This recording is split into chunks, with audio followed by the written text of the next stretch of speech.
Suara azan berkumandang di toa masjid, pertanda subuh telah tiba.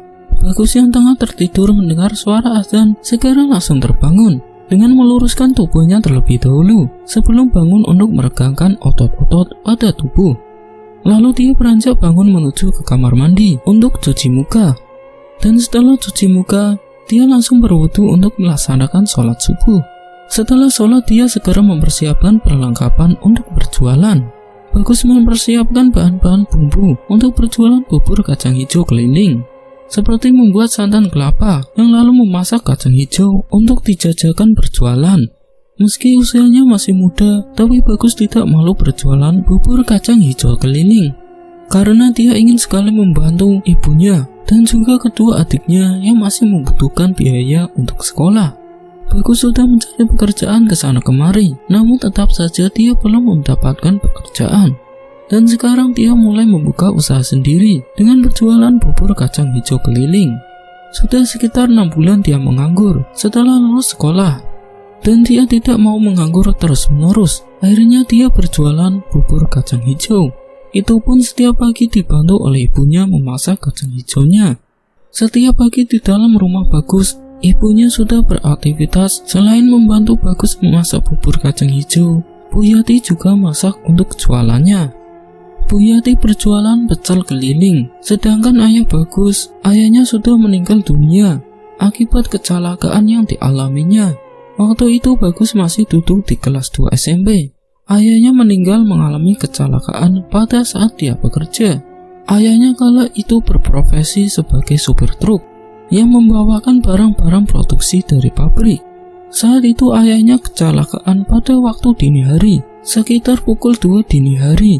Kecelakaan tersebut diakibatkan karena ayah Bagus mengantuk, sehingga tidak fokus dalam mengemudi dan oleng sampai nabrak pohon besar yang ada di samping jalan. Maka dari itu sekarang Bagus harus membantu Ibu Yati untuk memenuhi kebutuhan sehari-hari. Saat kepergian ayahnya, Bagus belum percaya dan belum rela atas kepergian ayahnya. Namun dengan berjalannya waktu, Bagus dan ibu serta adik-adiknya pun mulai terbiasa tanpa ayahnya. Saat itu waktu Bagus masih duduk di bangku SMA, dia tidak seperti teman yang lain yang selalu bisa bermain nongkrong dengan teman-temannya. Karena Bagus harus bekerja setiap pulang sekolah membantu ibunya. Dia bekerja di rumah tetangganya. Setiap sore sehabis pulang sekolah, Bagus berjaga toko di toko sembako tetangganya. Saat dia sedang bekerja, dia difitnah oleh pemilik toko. Katanya Bagus telah mengambil uang yang ada di tempat uang. "Bagus, kamu tidak jujur ya? Mau jadi apa kamu kalau sudah belajar mencuri?" ucap Bu Fani. "Maksud ibu apa, Bu? Saya tidak mencuri," jawab Bagus. "Kalau bukan kamu, siapa lagi? Kan setiap sore yang jaga kamu, saya hitung uangnya selalu kurang," bentak Bu Fani. "Saya berani bersumpah, Bu, saya tidak mengambil uang di toko ibu ini," ucap Bagus. "Alah, sudahlah, mulai sekarang kamu tidak usah lagi bekerja di sini," kata Bu Fani. Tapi Bu," jawab Bagus. "Tidak ada tapi-tapian, silahkan kamu langkahkan kaki dari sini," ucap Bu Fani. Dengan langkah yang tidak bersemangat, Bagus pun beranjak pergi dari toko itu. Dia pun tidak mendapatkan uang pesangon apa-apa saat dikeluarkan dari toko. Dan semenjak saat itu, Bagus pun pusing kembali harus mencari pekerjaan sampingan kemana lagi untuk uang sakunya. Sesampainya di rumah, Bagus datang dengan wajah tertekuk, membuat ibunya memelas. "Loh, kamu kenapa, Gus? Kok wajahnya tertekuk?" tanya ibunya. "Aku dipecat, Bu, dari tokonya Bu Fani," ucap Bagus lemas. "Memangnya kenapa? Kamu kok dipecat?" tanya Ibu Yati. "Aku difitnah, Bu. Aku berani bersumpah, aku nggak melakukan itu," jawab Bagus. "Iya, kamu ngomong yang jelas. Kamu difitnah apa?" ucap Bu Yati. "Aku difitnah. Katanya aku yang sudah mengambil uang di toko, Bu. Padahal aku sudah jujur dan sama sekali tidak mencuri uang, Bu," jelas Bagus. "Ya sudah, kamu yang ikhlas. Kamu fokus sekolah saja ya," ujar Bu Yati. "Gak mau, Bu. Aku mau bantu ibu supaya ibu tidak keberatan," kata Bagus. "Ibu sama sekali tidak keberatan, Gus. Yang penting kamu sekolah saja biar pintar," ucap Ibu Yati. "Tidak, Bu. nanti aku akan mencari pekerjaan lain, jawab Bagus sembari beranjak pergi ke kamar mandi. Seperti biasa, Bagus berangkat sekolah dan sepulang sekolah dia mencari pekerjaan lain. Namun tetap saja, dia tidak dapat pekerjaan yang membuat dia tidak bisa membantu ibunya lagi.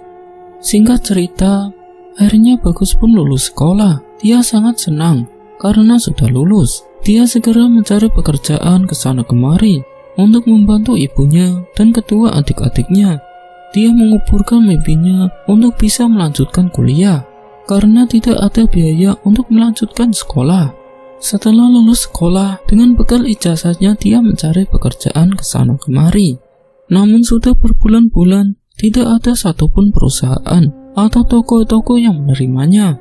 Karena dia tidak mau lama-lama menganggur, akhirnya Bagus pun membuka usaha sendiri dengan modal uang simpanan yang dimiliki oleh Bu Yati. Bagus mendapat ide usaha itu juga dari Ibu Yati. Sebenarnya dia juga tidak enak karena menggunakan uang simpanan milik ibunya. Namun ibunya selalu memberikan semangat dan memberikan dukungan untuk perjualan bubur kacang hijau. Sudah, kamu pakai uang simpanan ibu saja buat modal usaha, ucap Bu Yati. Usaha apa, Bu? Tanya Bagus. Kamu jualan bubur kacang hijau keliling saja, nanti pakai uang ibu, ucap Ibu Yati. Gak mau, Bu, aku gak mau merepotkan ibu. Masa aku usaha menggunakan uang modal dari ibu? Itu kan uang buat biaya sekolah adik-adik, Bu, ucap Bagus. Tidak apa-apa, Gus. Nanti kan kalau usaha bubur kacang hijau kamu laris manis, kamu bisa mengembalikan uang itu, ujar ibu. Tapi Bu, kata Bagus, tidak ada tapi-tapian. Daripada kamu mencari kesana kemari, tidak dapat pekerjaan, mending kamu usaha. Ibu akan dukung kamu, Gus, ucap Ibu Yati. Ya sudah kalau begitu, Bu. Makasih ya, Bu. Maaf, aku belum bisa membahagiakan ibu, kata Bagus. Iya, sama-sama. Kamu tidak usah bicara seperti itu, Gus. Ibu yakin nanti kamu pasti bisa sukses, ungkap Ibu Yati. Singkat cerita, Bagus pun mulai berjualan bubur kacang hijau dengan gerobak dorong. Dia berjualan berkeliling dari satu desa ke desa lain, menjajakan dagangannya supaya laku. Setiap hari dari pukul 10 pagi hingga sore hari, Bagus berjualan tanpa henti. Berjalan kaki mendorong gerobak yang cukup berat. Sesekali dia mengelap keringat pada keningnya yang menetes dengan menggunakan handuk yang dikenakannya pada lehernya. Sesekali Bagus membunyikan sendok yang dipukulkan pada mangkok untuk mengundang para pembeli. Dia setiap hari selalu mangkal di depan perkantoran yang ada di samping jalan raya. Setiap siang jam istirahat, dia mangkal di sana, menunggu para karyawan kantor keluar untuk membeli bubur kacang hijaunya. Sudah ada beberapa orang yang menjadi pelanggan Bagus. Bahkan Bagus tertarik dengan salah satu karyawan yang kerja di kantor tersebut. Bahkan Bagus sudah kenal dengan wanita itu, namanya Maya. Maya berparas sangat cantik, dengan rambut menjuntai dan tubuhnya tinggi semampai. Setiap hari Maya selalu membeli bubur kacang hijaunya Bagus. Maya ini menjabat sebagai sekretaris di kantor tersebut. Siang itu Maya datang menghampiri Bagus untuk membeli bubur kacang hijau. Gus, seperti biasa ya, ucap Maya. Siap Mai, tunggu sebentar, silakan duduk dulu, ucap Bagus. Maya pun tampak terduduk di kursi yang sudah disiapkan oleh Bagus. Beberapa saat kemudian, Bagus pun menghampiri Maya dengan membawakan semangkuk bubur kacang hijau. Ini Mai, buburnya, ucap Bagus. Iya, makasih ya Gus, jawab Maya. Bagus beranjak kembali ke tempat gerobaknya. Namun saat dia mulai melangkah, seketika langkahnya terhenti. Gus, sini dulu dong, duduk temenin aku, ucap Maya. Ah, nggak enak Mai, nanti dilihat sama teman kantor kamu yang lain, kata Bagus. Gak apa-apa, sini duduk saja, mumpung masih sepi kan jualan kamu, ada aku doang, ucap Maya. Ya sih, gak tahu kok bisa sepi ya. Mungkin pada bosan kali ya sama bubur kacang hijau aku, jawab Bagus. Sabar Gus, nanti juga pasti laku kok bubur kamu, ucap Maya. Oh ya, kamu kenapa gak keliling aja Gus? Tanya Maya. Tadi pagi udah keliling Mai. Memang setiap siang aku mangkal di sini kan sampai sore, kata Bagus. Maya bercengkrama dengan Bagus sambil sembari menyantap bubur kacang hijau. Mai, aku boleh minta nomor HP kamu nggak? Tanya Bagus. Buat apa Gus? Tanya Maya. Ya siapa tahu kamu mau pesan bubur kacang hijau, minta aku bawain ke rumah kan bisa, alasan Bagus. Yaudah, nih catat, kata Maya sembari memberikan HP kepada Bagus. Makasih ya Mai, ucap Bagus. Iya, sama-sama, jawab Maya. Sore harinya, Bagus segera bergegas untuk pulang dengan mendorong gerobaknya. Namun sialnya sore itu gerobak jualan Bagus itu sedikit bermasalah, sehingga dia menghentikan dorong gerobak. Dia duduk di bawah pohon mangga yang ada di samping jalan untuk beristirahat, sembari mengibaskan topi yang dikenakannya untuk mengusir keringatnya yang ada di tubuh. Sudah mulai petang, tapi Bagus belum sampai juga di rumah. Padahal biasanya Bagus selalu pulang tepat. Sialnya lagi, sandal yang dikenakannya itu patah, sehingga dia harus mencari toko untuk membeli sandal yang baru. Setelah selesai beristirahat, Bagus melanjutkan kembali perjalanannya menuju ke rumah. Tapi sebelum ke rumah, dia mampir ke salah satu toko untuk membeli sandal jepit. Akhirnya dia mendapatkan juga sandal jepit yang sesuai dengan ukurannya. Suara azan maghrib mulai berkumandang. Dengan segera Bagus mendorong gerobak supaya cepat sampai rumah. Saat sedang mendorong gerobaknya, di tengah jalan dia merinding. Bulu kuduk berdiri semua karena ada hembusan angin kencang yang merasuk ke dalam tubuhnya. Kala itu dia melewati depan kuburan pas waktu maghrib, membuat langkah semakin cepat dan nafasnya yang memburu. Namun saat melewati kuburan itu, dia merasa seperti ada yang mengikutinya. Dia mencoba membalikkan tubuh melihat ke arah belakang tubuh. Betapa terkejutnya dia melihat sosok wanita dengan rambut panjang berantakan dan pakaian berwarna putih lusuh, berwajah hancur penuh dengan darah. Sosok itu melayang di atas tepat di belakang Bagus. Sosok itu mengikik dengan suara khasnya. Sontak Bagus pun terkejut ketakutan dan tubuhnya yang gemetaran serta bulu kuduk merinding. Dia segera berlari dengan mendorong gerobak sembari berdoa sebisanya. Beberapa saat kemudian, sosok itu sudah tidak mengejar Bagus lagi. Dengan nafas yang tidak beraturan, akhirnya Bagus sampai juga di rumahnya dan dia langsung masuk ke dalam rumah dengan langkah yang terkopoh-kopoh. "Kamu kenapa Gus? Kok ngos-ngosan seperti itu?" tanya Bu Wati. Ada Han, ucap Bagus terbata-bata. "Ada apa sih Gus? Ngomong yang benar," kata Bu Yati. "Ada hantu Bu," jawab Bagus. "Hantu? Gimana Gus? Kamu hanya halusinasi saja paling," ucap ibu. "Beneran Bu, aku lihat kuntilanak terbang mengikuti aku di depan kuburan Bu," jawab Bagus. "Sudah, sekarang kamu mandi saja. Lihat tuh, keringatnya banyak sekali," kata Ibu Yati. Bagus pun segera menuju ke kamar mandi untuk membersihkan badannya. Malam harinya Bagus menatap foto Maya yang ada di ponselnya. Dia mendapatkan foto Maya dari sosial media Maya. "Maya, kamu itu memang cantik. Tapi sayang, kamu pasti tidak mau sama aku. Aku kan miskin, gak punya apa-apa. Tapi aku yakin suatu saat nanti aku bisa mendapatkan kamu," ucap Bagus sembari menatap foto Maya yang ada di layar HP-nya. Kemudian Bagus pun berbaring di atas kasur sambil membayangkan wajah Maya yang cantik. "Gimana ya cara mendapatkan Maya?" gumamnya dalam hati. Dia memandangi ke atas langit-langit dinding yang sudah rapuh dan kadang bocor saat hujan tiba, hingga akhirnya dia terlelap dengan sendirinya saat sedang membayangkan Maya. Keesokan paginya, seperti biasa, Bagus mempersiapkan semua perlengkapan untuk jualan bubur kacang hijau. Kali ini dia harus pergi ke pasar terlebih dahulu saat subuh-subuh karena bahan-bahannya sudah habis. Setelah pulang dari pasar, baru dia memasak bubur kacang hijaunya untuk dijual keliling. Pagi itu Bagus berangkat lebih siang dari biasanya karena dia tadi ke pasar terlebih dahulu. Akhirnya dia berkeliling sebentar dan langsung menuju ke kantor tempat Maya bekerja. Siang itu Maya tidak menghampiri Bagus untuk membeli bubur kacang hijaunya. Padahal Bagus sudah menunggu kedatangan Maya Malah dia melihat Maya yang membuat hatinya Bagus terluka, berasa tersayat-sayat. Dia melihat Maya jalan berduaan masuk mobil dengan laki-laki saat mau pulang kerja. Bahkan Maya juga terlihat cuek, tidak menyapa Bagus. Sadar Gus, sadar. Kamu tidak pantas untuk Maya, batin Bagus. Dan saat itu juga Bagus beranjak untuk pergi dari kantor tersebut. Suatu ketika Bagus menyambangi rumah temannya yang tidak jauh dari rumah Bagus. Dengan menggunakan sepeda, Bagus menuju ke rumah Heru. Sesampainya di rumah Heru, dia memarkirkan sepeda di depan halaman rumah. Terlihat Heru sedang duduk di depan teras, sembari membaca buku majalah. Assalamualaikum, ucap Bagus. Waalaikumsalam.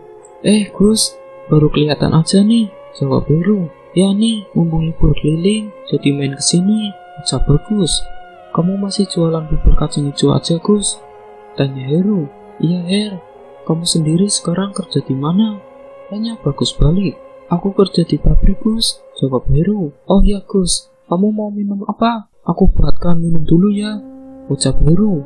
Apa aja deh, Her, kata Bagus. Saat Heru beranjak pergi, Bagus membaca buku majalah yang ada di meja teras rumah yang tadi dibaca oleh Heru. Di dalam majalah itu, dia melihat suatu informasi tentang praktek pesugihan. Dengan segera dia mengambil HP dan mengambil foto informasi yang ada di dalam majalah tersebut. Beberapa saat kemudian, Heru datang dengan membawakan minuman. Ini Gus, diminum dulu, kata Heru. Ya, makasih Her, jawab Bagus. Oh ya Her, kamu mau nggak bantuin aku? Nanti aku bagi dua deh hasilnya, gimana? Ucap Bagus. Maksudnya gimana sih? Tanya Heru, belum paham. Ini di majalah ada tempat praktek pesugihan. Aku mohon sama kamu, bantu aku ya. Aku mau mendapatkan Maya. Mungkin dengan cara ini aku bisa mendapatkan hatinya, ucap Bagus. Ya ampun Gus, kamu tidak boleh melakukan itu Gus, musyrik, ucap Heru.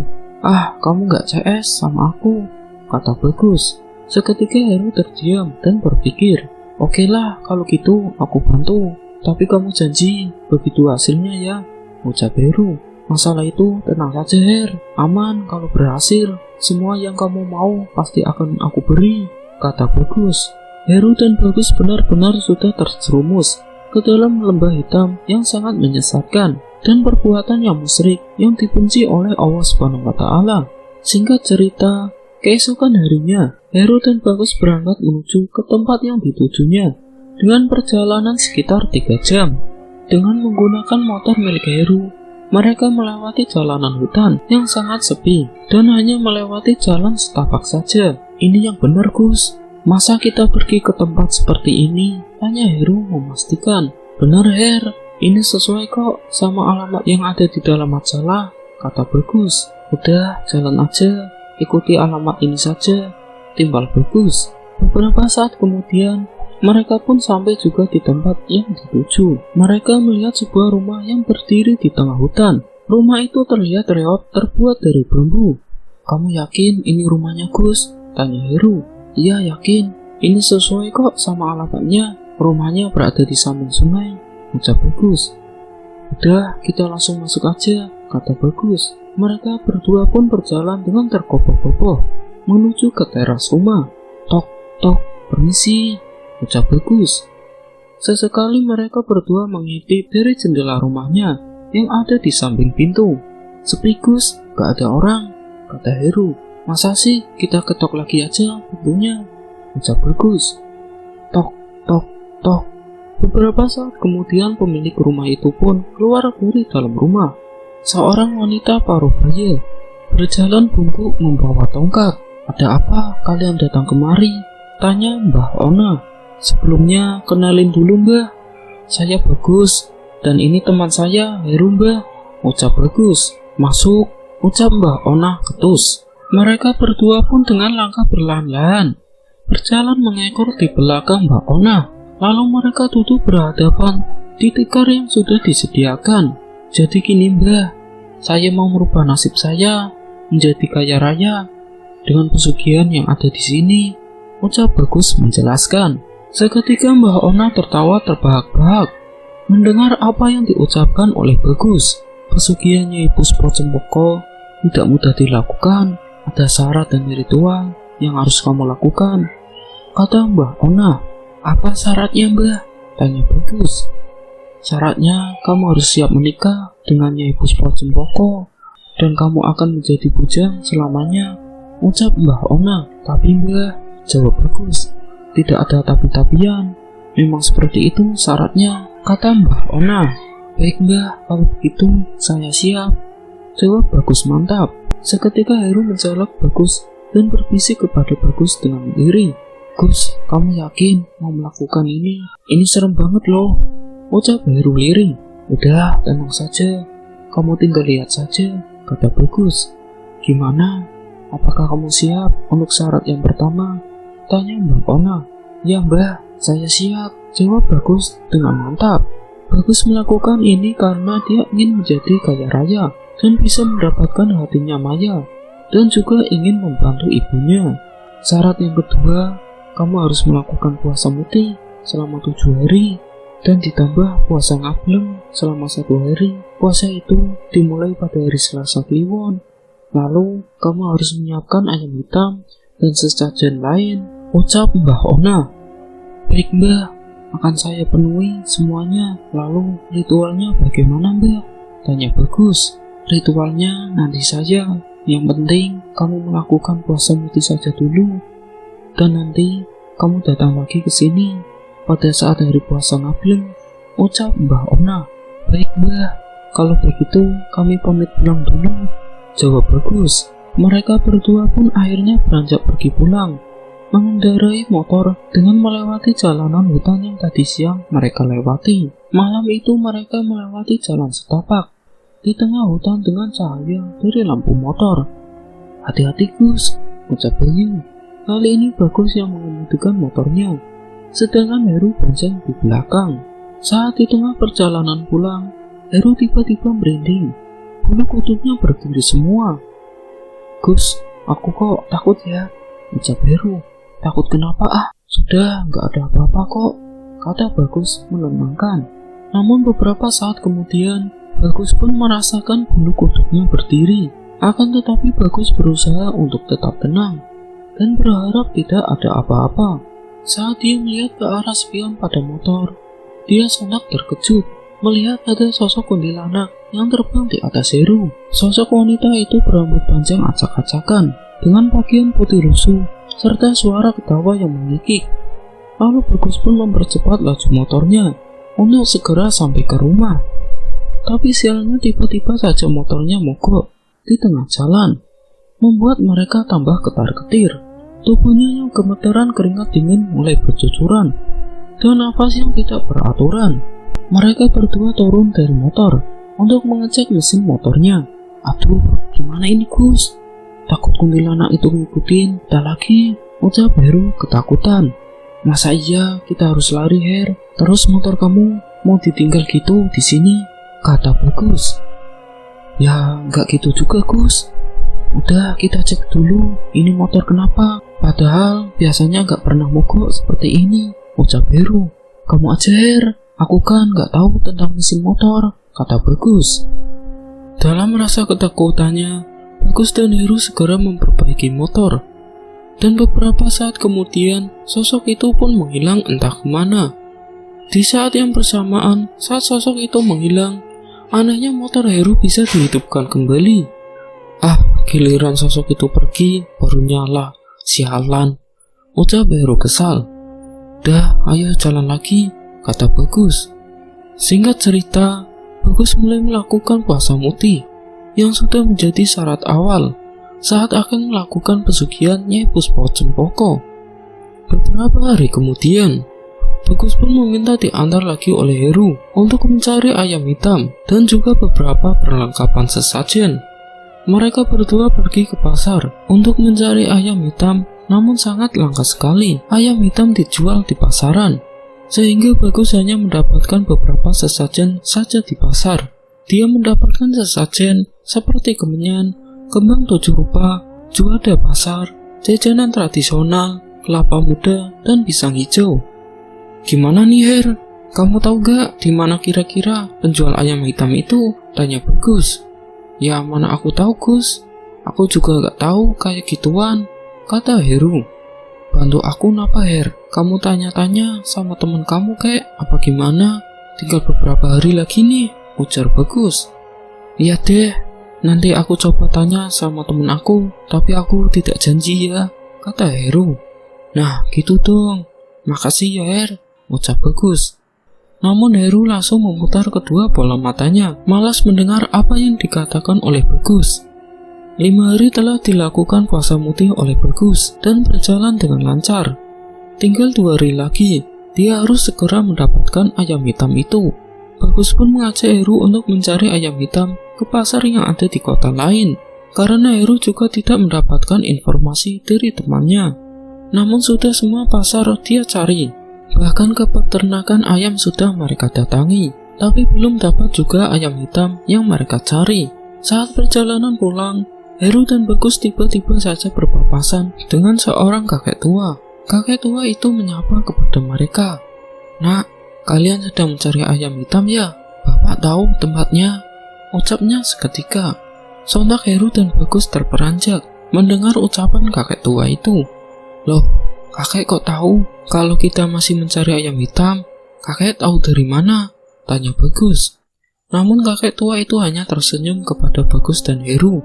Itu tempatnya, ada di sana, di rumah yang ada di pojok jalan, ucap kakek tua itu sembari menunjuk ke arah yang dituju. Makasih ya kek, jawab Bagus. Mereka berdua pun segera berjalan menuju ke tempat yang sudah ditunjukkan oleh kakek tua itu. Saat melajukan motornya, Bagus melihat ke arah belakang. Namun tiba-tiba saja kakek tua itu menghilang dalam sekejap entah kemana. Loh Her, kakek tua itu kok menghilang? Padahal kan dia jalannya pelan sekali. Bungkuk lagi, ucap Bagus. Ah, yang benar Gus, dia siapa ya sebenarnya? Kok bisa tahu apa yang sedang kita cari? Ujar Heru. Ya juga sih Her, tapi udahlah, gak penting, kita lanjut jalan lagi aja, kata Bagus. Beberapa saat kemudian mereka pun akhirnya sampai juga di rumah yang ditujukan oleh kakek tua itu. Ini rumahnya ya Her, ucap Bagus. Ya mana aku tahu, kita tanya saja, kata Heru. Tok, tok, permisi, ucap Heru dan Bagus. Iya, sebentar, terdengar sautan dari balik pintu. Terlihat ada seorang kakek tua yang tadi mereka temui. Sontak mereka berdua terkejut saat melihat kakek itu yang keluar dari dalam rumah yang terbuat dari bambu. Loh, kakek kok ada di sini? Bukannya tadi? Ucap Bagus terpotong.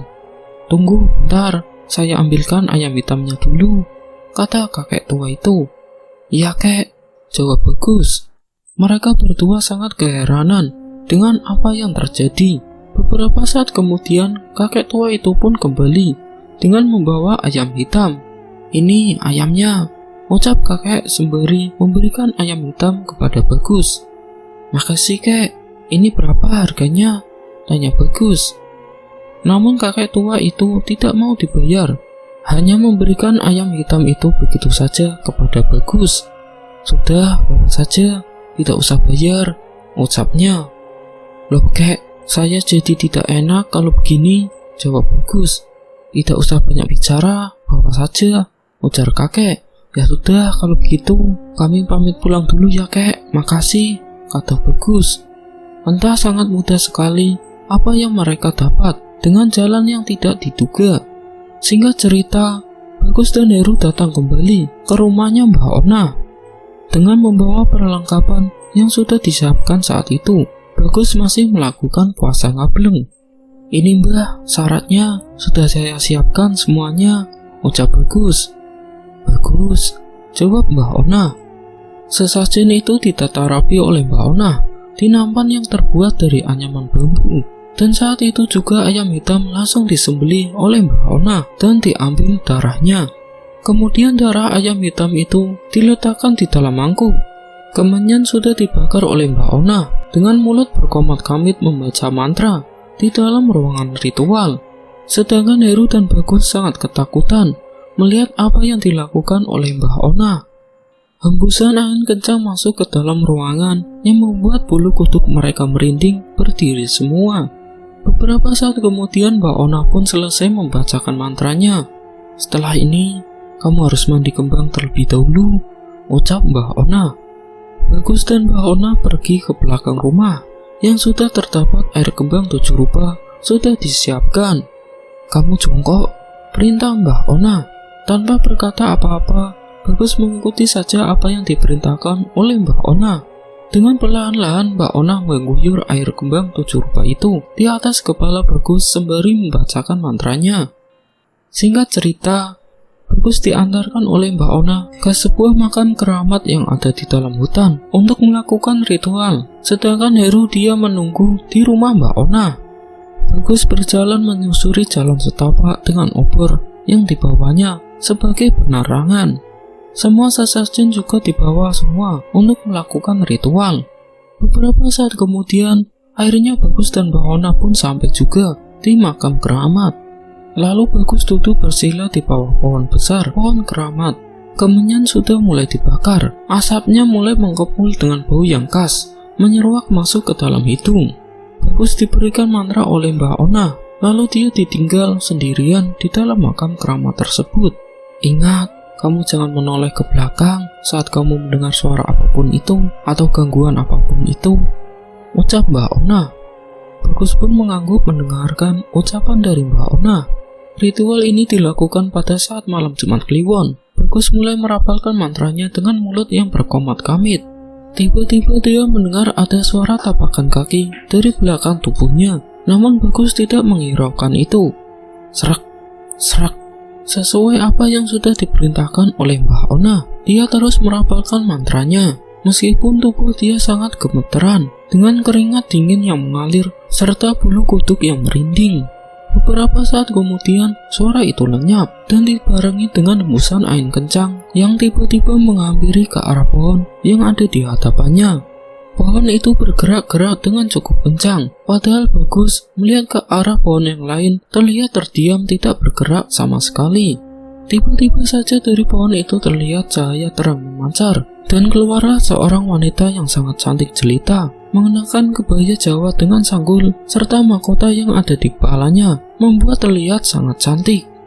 Bagus merinding ketakutan saat sosok Nyai Puspojempoko telah hadir di hadapannya beserta dengan pengawal yang ada di belakangnya. Apa yang kamu inginkan? Tanyanya. Saya ingin kaya raya dan hidup sejahtera, Nyai, ucap Bagus. Syaratnya, kamu tidak boleh menikah selamanya dan akan menjadi bujang. Apa kamu siap? Tanya Nyai Puspojempoko. Baik Nyai, saya siap, jawab Bagus. Kalau begitu, siapkan kamar khusus dan tidak ada satu orang pun yang masuk kecuali kamu, ucap Nyai Puspojempoko. Baik Nyai, kata Bagus. Nyai Puspojempoko pun akhirnya menghilang seketika dengan wangi yang semerbak tertinggal di makam itu. Menjelang subuh, Bagus pun beranjak kembali ke rumah Mbak Ona. Singkat cerita, Bagus sampai juga di rumahnya Mbak Ona. Di sana Mbak Ona sudah menunggu kedatangan Bagus bersama dengan Heru. Silahkan kamu makan dulu. Dari kemarin kamu kan belum makan dan belum minum, ucap Mbak Ona. Mbak Ona sudah menyiapkan makanan untuk Bagus. Dengan lahapnya Bagus menyantap makanan yang sudah dihidangkan oleh Mbak Ona. Setelah selesai makan, Mbak Ona memberikan syarat lain terkait dengan ritual yang harus Bagus jalani. Setelah ini, kamu harus menyiapkan kamar khusus untuk ritual kamu dengan Nyai Puspojempoko setiap malam Jumat Kliwon, dan siapkan sesajen seperti kemenyan, kembang 7 rupa, kelapa muda, pisang hijau, dan jajanan pasar di dalam kamar itu setiap malam Jumat Kliwon. Kamu tidak boleh menikah dan tidak boleh melakukan hubungan dengan selain Nyai Puspojempoko. Di dalam kamar itu juga tidak ada yang boleh masuk kecuali kamu sendiri. Setiap malam Jumat Kliwon, kamu harus melayani hasrat nafsu Nyai, jelas Mbak Ona. Baik Mbak, saya mengerti, jawab Bagus. Bagus dan Heru pun segera untuk pulang ke rumah dengan menggunakan motor. Namun saat perjalanan pulang di tengah hutan, tiba-tiba saja motor yang ditumpangi mereka itu banyak bocor. Duh, kenapa lagi sih ini motor? Ada-ada saja, kesal Heru. Mana di tengah hutan lagi, ucap Bagus. Ya sudah, kita dorong saja sampai depan jalan. Mau gimana lagi, di sini kan gak ada bengkel, kata Heru. Bagus menghela nafasnya malas. Akhirnya motor itu didorong sampai ke depan jalan dan mencari bengkel. Beberapa saat kemudian, mereka menemui bengkel yang ada di samping jalan. Keduanya pun menunggu ban motornya diperbaiki terlebih dahulu sembari istirahat. Kamu tenang aja Her, aku pasti akan jadi kaya raya, ucap Bagus. Iya Gus, iya, jangan lupa ya dengan perjanjian kita, kata Heru. Beres Her, kamu tenang saja, jawab Bagus. Sesekali Bagus melihat ke arah jalan raya. Dia sepintas melihat ada sosok kakek tua yang waktu itu dia lihat. Her, itu kakek tua yang waktu itu bukan sih? Ucap Bagus. Mana Gus? Tanya Heru penasaran. Itu loh di warung depan, kata Bagus sembari menuju ke arah warung. Iya Gus, benar, itu kakek tua yang waktu itu, kata Heru. Bentar ya, aku samperin dulu, ucap Bagus. Bagus beranjak berjalan menyeberang jalan menuju ke warung itu. Tapi saat Bagus sampai di warung, kakek tua itu sudah tidak ada di sana, entah pergi kemana. Bu, maaf, tadi kakek tua yang duduk di sini kemana ya? Tanya Bagus. Kakek tua? Yang mana ya Mas? Dari tadi tidak ada kakek yang duduk di situ Mas, jawab penjual warung. Seketika Bagus terkejut mendengar apa yang dikatakan oleh ibu itu. Padahal jelas-jelas tadi dia melihat kakek itu duduk. Oh ya udah, kalau gitu maaf ya Bu, sudah ganggu, saya permisi dulu, ucap Bagus. Singkat cerita, Bagus sesampainya di rumah langsung menyiapkan kamar khusus yang kebetulan di dalam rumahnya sudah ada kamar kosong yang ditempati sebagai gudang. Tak lupa Bagus menyiapkan semua sesajen untuk melakukan ritual pada malam Jumat Kliwon. Namun Ibu Yati, ibunya Bagus tidak mengetahui apa yang telah dilakukan oleh Bagus. Bahkan sekarang Bagus sudah kembali berjualan bubur kacang hijau seperti biasanya. Dia manggal di depan kantor Maya seperti biasanya. Saat itu dia melihat kalau Maya tengah berjalan bermesraan dengan seorang laki-laki yang waktu itu dia lihat. Sebentar lagi kamu akan menjadi milik aku Mai, ucap Bagus pada diri sendiri. Hingga tiba di malam Jumat Kliwon. Tengah malam Bagus berjalan mengendap-endap menuju ke kamar khusus untuk melakukan ritual. Dia sudah berbaring menunggu kedatangan dari Nyai Puspo Cempoko. Perasaan takut dan was-was campur aduk dirasakan oleh Bagus karena dia harus merelakan keperjakaannya demi Nyai Puspo Cempoko. Tapi itu semua Bagus lakukan demi mendapatkan kekayaan yang dia inginkan. Setelah beberapa saat menunggu, Bagus merasakan ada hembusan angin yang sangat kencang masuk ke dalam kamar tersebut, membuat tubuhnya bergidik merinding dengan bulu kuduk yang mulai berdiri. Hembusan angin tersebut membawa aroma khas yang sangat harum, dan muncullah sosok Nyai Puspo Cempoko dengan wajah yang sangat cantik sekali.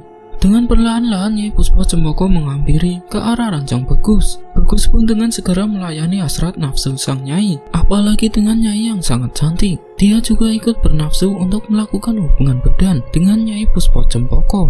Setelah selesai melakukan ritual, Bagus langsung mandi wajib. Keesokan harinya, di dalam lemari kamar Bagus tiba-tiba saja sudah ada banyak uang yang bertumpukan, membuat Bagus terkejut dan terpana melihat uang itu. Dia tidak memberitahu ibunya. Dengan berjalannya waktu, Bagus tetap berjualan bubur kacang hijau untuk menutupi pesugihannya itu agar tidak dicurigai oleh para tetangganya. Bagus berjualan keliling sembari perlahan-lahan merenovasi rumahnya. Hingga suatu ketika Bagus ditanyai oleh ibunya tentang uang yang didapat sampai bisa merenovasi rumah. Gus, kamu dapat uang dari mana sampai bisa merenovasi rumah seperti ini? Tanya Ibu Yati penasaran. Ibu gimana sih? Ya dari hasil jualan bubur kacang hijau dong. Uangnya kan selama ini aku tabung, jawab Bagus. Udah Bu, bukannya seneng malah tanya seperti itu, aneh sekali. Oh ya Bu, nanti aku kembalikan uang modal dari ibu itu ya, ucap Bagus. Ibu Yati hanya bisa menggeleng-gelengkan kepalanya dengan sikap Bagus yang sudah berubah. Tidak hanya merenovasi rumah ibunya, dia juga membangun rumah mewah sendiri di desa sebelah. Di dalam rumahnya itu juga terdapat kamar khusus yang sudah disiapkan. Bagus sudah bisa membeli motor dan mobil mahal yang terparkir di garansi rumahnya. Suatu ketika Bagus mendatangi rumahnya Heru. Dia akan memberikan hasil kepada Heru yang sudah dijanjikan sebelumnya. Her, apa kabar? Tanya Bagus. Widih, sekarang sudah beda sekali penampilanmu Gus. Sudah berhasil kamu sekarang, ucap Heru. Iya Her, aku kesini mau bagi hasil untuk kamu. Aku juga mau memberikan kamu kios untuk kamu usaha biar gak kerja di pabrik lagi, ujar Bagus. Yang bener kamu Gus, tanya Heru. Ya bener lah, masa aku bohong sama kamu, jawab Bagus. Ini uang buat kamu, sama ini sertifikat tanah kios, ungkap Bagus. Makasih banyak ya Gus, jawab Heru. Sama-sama, ucap Bagus. Oh ya Gus, gimana kamu sudah mendapatkan cintanya Maya belum? Tanya Heru penasaran. Belum, nanti sabar, tidak usah buru-buru, ungkap Bagus. Singkat cerita, sekarang Bagus menjadi kaya raya dan memiliki kedai kios bubur kacang hijau, dan juga dia memiliki usaha lain. Ibu Yati ibunya sudah tidak berjualan pecel keliling lagi karena kehidupannya sudah dijamin semua oleh Bagus. Begitu juga untuk biaya adik-adiknya sekolah. Suatu ketika, Bagus pergi ke mall sendirian untuk membelikan hadiah untuk ibunya. Saat baru sampai di parkiran, Bagus melihat Maya dan pacarnya yang sedang bertengkar di parkiran.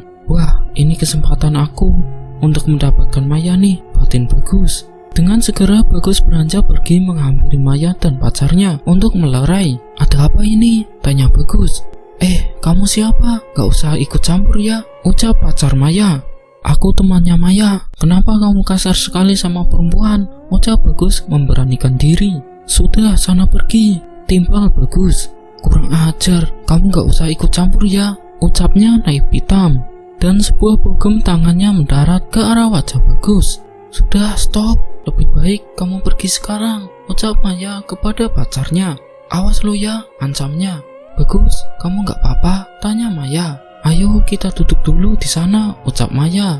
Mereka pun duduk di kursi yang ada di depan mall, sembari Maya memberikan perhatian kepada Bagus. Maaf ya, gara-gara aku kamu jadi seperti ini Gus, ucap Maya. Sudah, gak apa-apa Mai, ini bukan salah kamu, jawab Bagus. Oh ya Gus, sekarang penampilan kamu berbeda ya, kamu terlihat ganteng, dan sekarang sepertinya kamu sudah mapan, ujar Maya. Bagus pun hanya tersenyum kepada Maya, berusaha rendah hati. Kamu sekarang kerja di mana Gus? Kok aku gak pernah lihat kamu di depan kantor, kata Maya. Aku ngurus kios bubur kacang hijau Mai, jawab Bagus. Oh, jadi kamu sekarang sudah jadi pengusaha. Wah, hebat kamu, ucap Maya. Beberapa hari kemudian, setelah pertemuan itu, Maya dan Bagus saling mengirim pesan satu sama lain, bahkan sampai teleponan hingga larut malam. Suatu malam Bagus yang berada di dalam kamar, dia sedang teleponan dengan Maya. Tiba-tiba ada hembusan angin kencang masuk ke dalam kamar, membuat Bagus merinding kedinginan, apalagi di dalam rumah dia sendirian. Bagus menempati rumah sendiri, sedangkan ibu dan adik-adiknya tinggal di rumah yang dulu yang sudah direnovasi oleh Bagus. Hembusan angin itu membuat dirinya merinding, apalagi disertai dengan dia mendengar ada suara orang yang bersenandung. Seketika Bagus mematikan sambungan teleponnya dengan Maya dan mencari di mana suara wanita bersenandung itu berada. Dia mendengar suara itu berasal dari balik jendela kamarnya. Dengan perlahan-lahan Bagus mengintip ke arah jendela, dan saat dia lihat, betapa terkejutnya dia.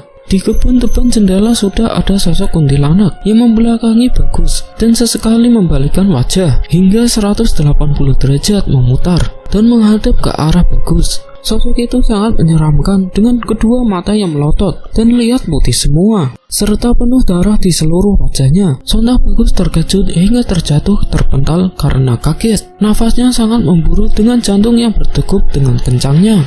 Bagus sampai pingsan ketika sosok itu melayang menghampiri ke arahnya. Dia pingsan tak sadarkan diri, terkapar di lantai hingga pagi hari.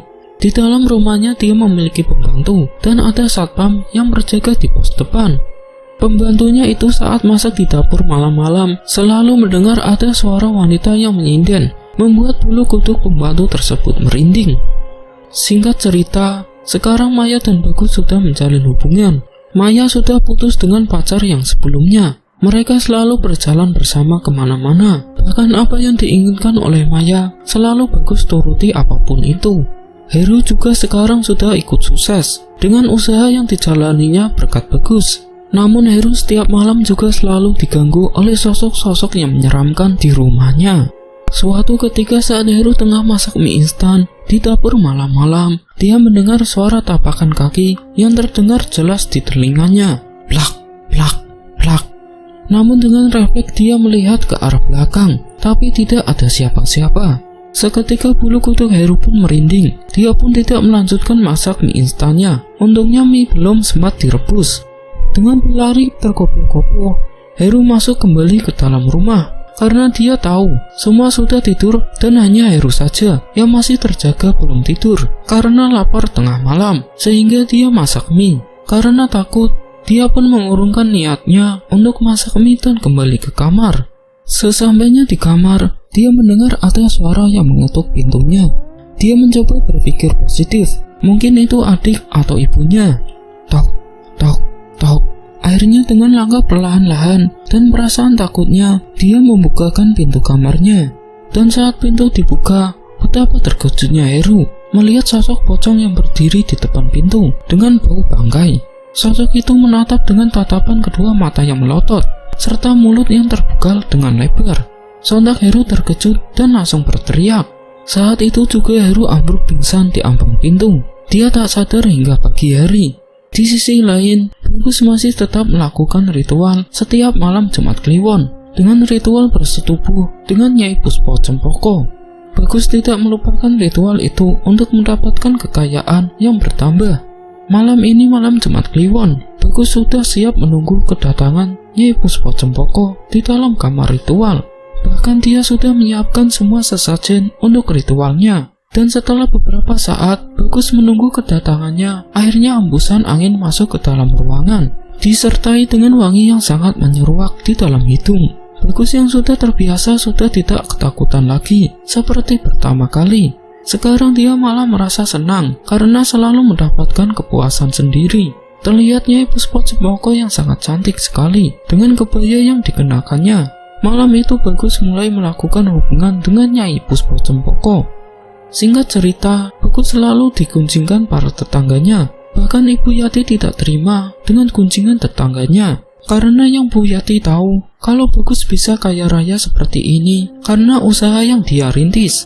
Namun tetangganya itu tidak percaya dengan apa yang dikatakan Bu Yati. Dan semenjak itu, Bu Yati tidak menghiraukan lagi omongan tetangga-tetangganya.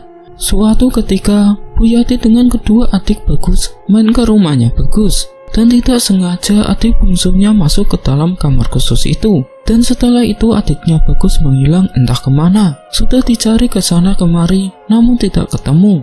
Bagus baru ingat kalau tidak ada satu orang pun yang masuk ke dalam ruangan itu, kecuali Bagus sendiri. Jika ada yang masuk nantinya akan dijadikan tumbal oleh Nyai Puspa Cempaka, karena sudah lancang masuk ke dalam ruangan ritual itu. Bahkan Bu Yati sudah memanggilkan orang pintar. Namun kata orang pintar itu, Bagus yang tahu semua itu. Tapi Bagus tidak mau jujur dan tidak menjawab apa yang sebenarnya terjadi. Dan semenjak itu, Bu Yati beserta dengan adik Bagus dan Bagus merelakan adik bungsunya itu. Namun suatu ketika saat Bagus sedang tertidur, dia bermimpi. Dia didatangi sosok adiknya yang dipasung di sebuah tempat, serta banyak orang yang berwajah pucat di sana dijadikan budak. "Mas Bagus, Mas, tolong aku!" teriak adiknya. Bagus hanya bisa menangis meratapi keadaannya karena dia tidak bisa berbuat apa-apa. Seketika Bagus pun terberanjat dengan keringat yang membasahi tubuhnya dan nafas yang tidak beraturan. Singkat cerita, Maya diajak oleh Bagus untuk main ke rumahnya. Namun saat Maya masuk ke dalam rumahnya, dia merasa hawanya sangat panas sekali dan hampa. Bahkan suatu ketika, dia mendengar ada suara anak kecil yang meminta tolong dari balik kamar khusus. Maya saat itu beranjak berjalan menuju ke kamar mandi. Ketika Maya beranjak berjalan menuju ke kamar mandi, tepat di depan kamar khusus tersebut, Maya mendengar ada teriakan minta tolong. "Tolong, tolong!" Suara itu terdengar di dalam kamar khusus itu. Namun Maya tidak terlalu menghiraukan akan hal itu. Dia lanjut kembali masuk ke kamar mandi. Setelah keluar dari kamar mandi, Maya baru menanyakan kepada Bagus yang sudah menunggu di depan ruang tamu. "Gus, aku mau tanya, itu kamar siapa ya? Tadi kok aku dengar ada suara minta tolong dari dalam," tanya Maya. "Ah, masa sih? Kamu salah dengar kali, Mai. Itu kamar kosong, Mai," ucap Bagus. "Iya beneran, Gus. Aku mendengar sendiri dengan jelas di telinga aku," kata Maya. "Sudahlah, tidak usah dipikirkan. Ayo kita jalan-jalan saja. Kamu katanya mau shopping, ucap Bagus. Ayo, makasih ya Gus. Kamu selalu menuruti semua kemauan aku, jawab Maya. Singkat cerita, malam hari saat Bagus sedang duduk bersantai di belakang rumahnya di samping kolam renang, tiba-tiba saja dia melihat ke arah pohon pisang yang ada di belakang rumahnya. Pohon pisang itu bergerak-gerak dengan sendirinya, seperti terserang angin kencang. Padahal saat Bagus cermati, pohon yang lain tidak bergerak semuanya. Pohon yang lain terlihat diam, hanya pohon pisang itu saja yang goyang-goyang kencang. Dan saat dia lihat dengan seksama, dengan kedua matanya, pohon pisang tersebut perlahan-lahan berubah wujud menjadi sosok yang menyeramkan. Sosok itu adalah sosok pocong dengan kedua mata yang melotot dan mulutnya yang menganga. Sontak Bagus terkejut. Sosok itu melompat ke arah Bagus dengan wajah yang menyeramkan, penuh darah dan wajah yang hancur. Bagus berteriak dengan segera berlari terbirit-birit masuk ke dalam kamar. Dan betapa terkejutnya dia saat sampai di dalam kamar. Tiba-tiba saja sudah ada sosok pocong yang menunggu di dalam. Karena ketakutan dan tidak tahan melihat sosok itu serta bau bangkai yang menyengat, akhirnya Bagus pun pingsan. Suatu ketika Bagus pergi ke tempat diskotik bersama dengan Maya. Mereka meminum minuman keras yang sangat banyak sampai tidak sadar. Mereka berdua mengemudi mobil menuju ke dalam rumah Bagus. Dan untungnya di jalan tidak terjadi kecelakaan. Mereka selamat sampai di rumah. Tanpa kesadaran, Bagus dan Maya mereka masuk ke dalam kamar khusus. Dan mereka tanpa sadar melakukan hubungan di dalam kamar khusus itu. Yang tidak sadarnya lagi, kalau dia tidak ingat malam itu adalah malam Jumat Kliwon untuk melakukan ritual. Malam itu saat Maya dan Bagus sedang melakukan hubungan badan, tiba-tiba saja hembusan angin kencang datang. Dan sosok Nyai Puspo Cempoko melihat apa yang telah dilakukan oleh Bagus malam itu. Beliau sangat murka dan saat itu juga Bagus baru sadar. Dengan wajah yang berubah sangat menyeramkan, membuat Bagus ketakutan. Tubuhnya gemeteran, keringat bercucuran. Nyai Puspo Cempoko murka karena Bagus telah melanggar syarat yang sudah dilakukan. Padahal Bagus sudah menjadi suami Nyai Puspo Cempoko. Malam itu semua benda yang ada di dalam kamar dihancurkan oleh beliau. Bahkan Maya dicekik dengan menggunakan tangan beliau dengan sangat kuat, membuat Maya sesak nafas hingga Maya kehabisan nafas dan meninggal dunia. Tidak hanya itu, Bagus yang mencoba untuk keluar dari dalam kamar itu, pintu kamar langsung dikunci oleh Nyai Puspo Cempoko. Ampun Nyai, ampun, saya hilaf, ucap Bagus. Tidak ada kata ampun, karena kamu telah melanggar perjanjian. Kamu sendiri yang akan aku jadikan budak, ucap Nyai. Bagus yang berdiri di samping lemari, seketika lemari itu diamburkan oleh Nyai dengan menggunakan kekuatannya, hingga menimpa tubuh Bagus. Dan Bagus pun meninggal dunia dalam keadaan tubuh yang bugil serta kepalanya yang bocor tertimpa lemari, sedangkan Maya terdapat sayatan pada lehernya dan keluar darah. Keesokan harinya, pembantu Bagus yang menemui bosnya di dalam kamar itu. Saat itu pembantunya mencium bau anyir dari balik kamar itu, dan anehnya saat pembantu itu membuka pintu kamar, dengan mudah langsung terbuka. Dengan segera pembantunya memberitahu kepada Ibu Yati, ibunya Bagus, dan tetangga yang lain. Setelah semuanya datang, jenazah Bagus segera dimandikan, sedangkan jenazah Maya dikembalikan kepada kedua orang tuanya. Saat sedang dimandikan, jenazah Bagus selalu mengeluarkan cairan dari dalam kemaluannya. Petua kampung yang datang yang termasuk orang pintar mencoba meramal apa yang sudah terjadi. Astagfirullah. Semasa hidupnya, beliau telah melakukan pesugihan dan sudah menyekutukan Allah SWT. Itu yang membuat dirinya menjadi seperti ini. Kita berdoa bersama-sama supaya Bagus diampuni dosa-dosanya, ucap petua tersebut. Seketika Ibu Yati menangis dan tidak menyangka kalau anaknya telah melakukan pesugihan. Antara malu dan pasrah, Bu Yati mencoba merelakan Bagus dan berusaha tegar. Dan semenjak itu, rumah Bagus sudah tidak ditinggali lagi. Bahkan pembantu dan satpam sudah tidak bekerja lagi di rumah itu. Ibu Yati sudah hidup seperti dulu lagi, dengan anaknya yang nomor 2. Dan beliau kembali berjualan lagi. Bahkan sekarang Bu Yati sudah tidak tinggal di kampung itu lagi, karena sudah kepalang malu. Beliau kembali ke rumah kedua orang tuanya, dan melanjutkan hidup di sana. Rumah mewah yang dibangun oleh Bagus dengan uangnya hasil pesugihan itu sekarang sudah terbengkalai dan dihuni oleh penghuni makhluk lain. Ada baiknya jika kita mencari kekayaan dengan cara kerja keras, berusaha dan tentunya berdoa pada Yang Maha Kuasa. Karena sekecil apapun harta yang kita dapatkan dengan cara halal jauh lebih baik daripada memiliki harta yang begitu banyak namun mendapatkannya dengan cara yang tidak halal. Semoga kita dijauhkan dari hal demikian dan selalu bersyukur dengan apa yang dimiliki, serta selalu dalam lindungan Allah Subhanahu wa Ta'ala.